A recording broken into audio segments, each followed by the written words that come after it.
The Altasa Conference is a highlight in what has been a memorable year at UNISA. And this year we celebrate 140 years of the existence of UNISA.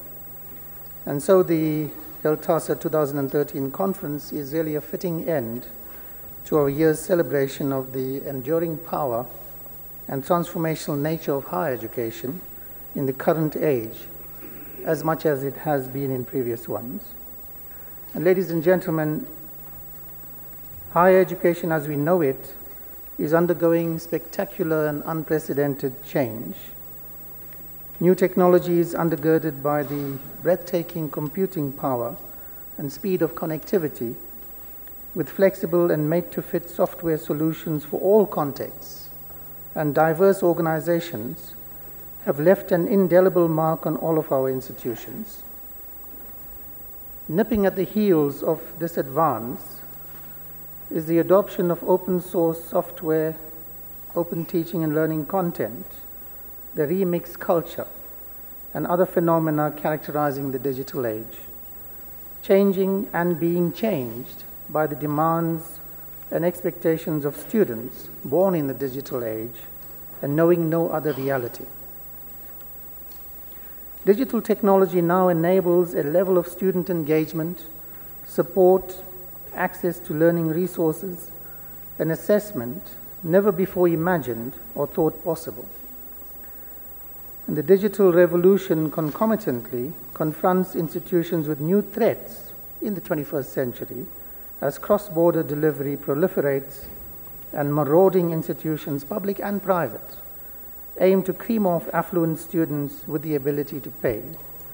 And Ian, I think you are under the most threat there. We remain unresponsive to this development at our peril.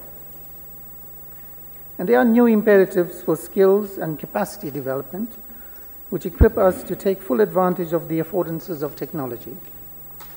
And this means that anyone in a management or leadership position must at the very least have a working knowledge of the range of technologies available for their areas of responsibility, and to keep abreast with the most recent advances in technology so that they can be alert to the emerging opportunities as well as new possibilities.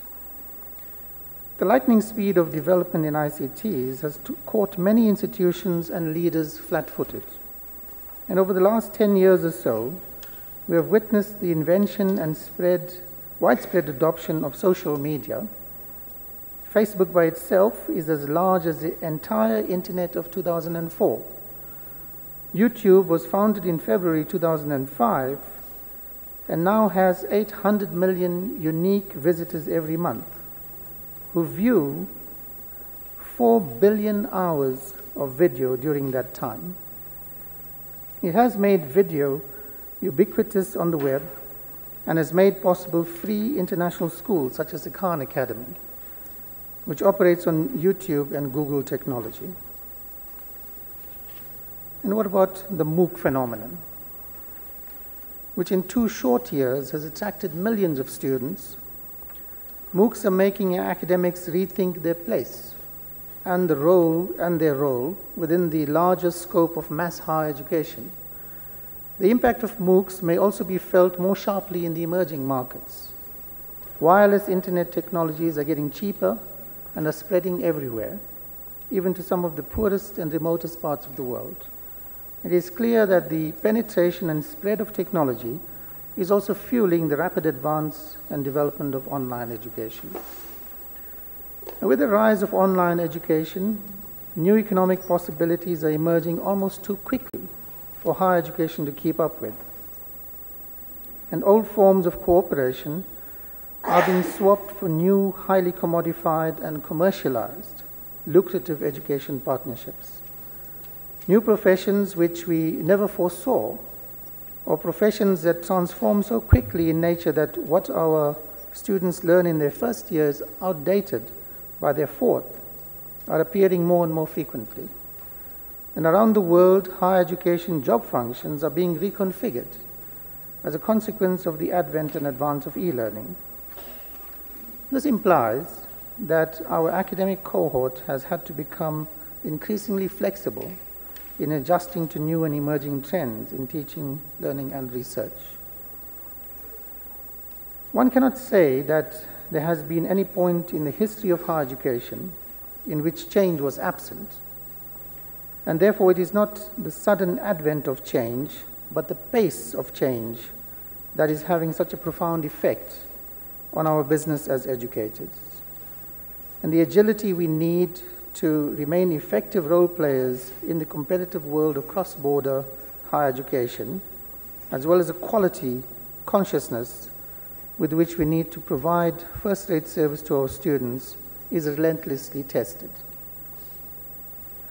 According to Peter Bradwell, in the report entitled "The Edgeless University: Why Higher Education Must Embrace Technology," universities are now just one source among many for ideas, knowledge, and innovation, and that seems to threaten their core position and role.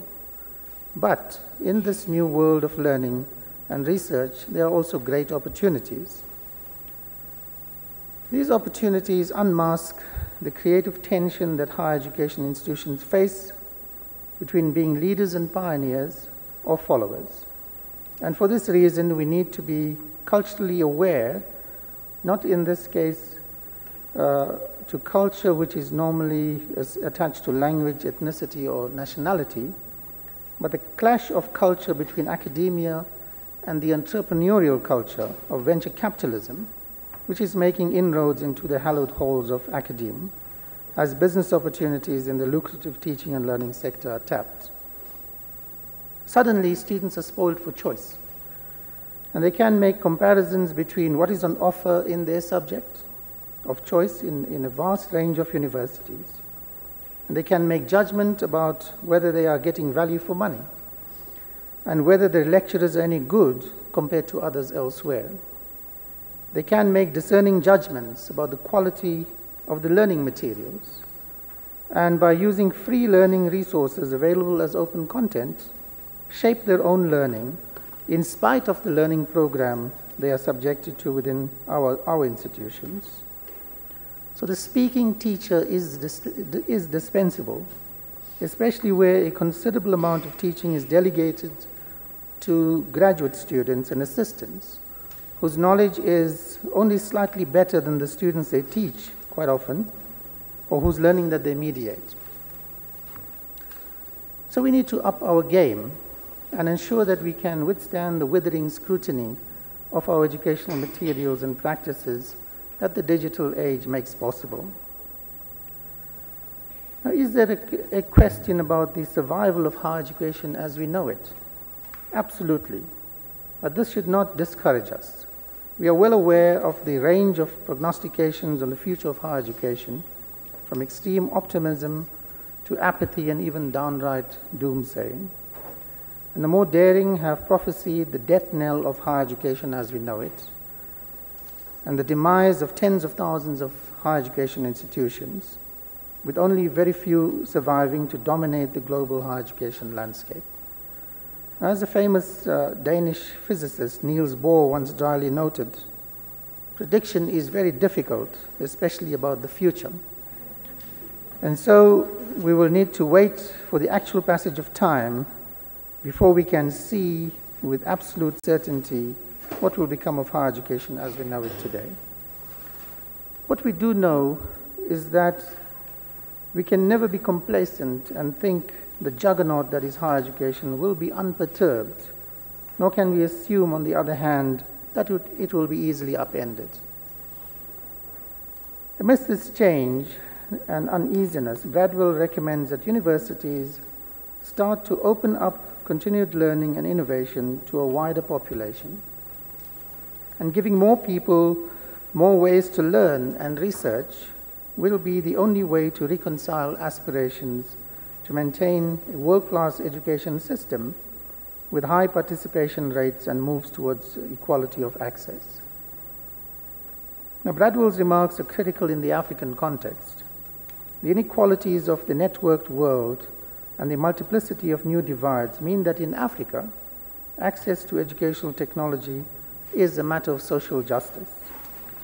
And despite the numerous challenges Our efforts on the continent are for the purpose of adequately positioning our students as confident citizens and equal participants in the digital age. In the case of South Africa, the palpable inequalities, which are the historical legacy we have inherited, continue to bear heavily on our forward motion and impedes our uninhibited participation in the new tech-rich world of higher education. Higher education is therefore a critical site for transformation, and as such, the drive to promote ICTs in education has been characterized by an alignment with broader social and economic goals. And it is against this backdrop that the theme of this conference, Higher Education in a Shifting Landscape, Emergence, Fragmentation, and Convergence, is a significant consideration. The 2013 HELTASA conference has sought to provide a space to contemplate the changes in the offering and what this signifies for the future of higher education and how we respond to it proactively as a sector. And the conference has become globally recognized for its exploration of critical and current higher education issues, especially in the developing world. And while change can be anxiety-producing and fuels uncertainty, it also promises great excitement and new possibilities for how we work, communicate, teach, and learn. And as we ruminate on the shifting sands in higher education, we do so in a quest to determine what to preserve, what to change, and how to make the best of what we have developed and are capable of sustaining into the future. And for this weighty task, there can be no better company with which to face the remarkable challenges of our time than those that are assembled here today. Ladies and gentlemen, at this point, I would like to acknowledge HELTASA's contributions in a wider remit than this conference.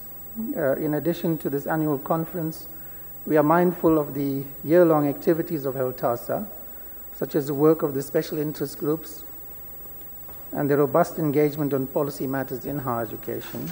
And all of these make an invaluable contribution to the sector and is gratefully acknowledged. I would like to especially acknowledge the wonderfully talented and creative Dr. Paul Prinsloo and his team for their sterling efforts in the planning and preparation of this year's conference. On behalf of all of us, thank you, Paul, to you and your team. On behalf of UNISA's management and staff, we feel privileged to be your hosts on such a momentous occasion, and we wish you an enjoyable stay with us. Thank you very much.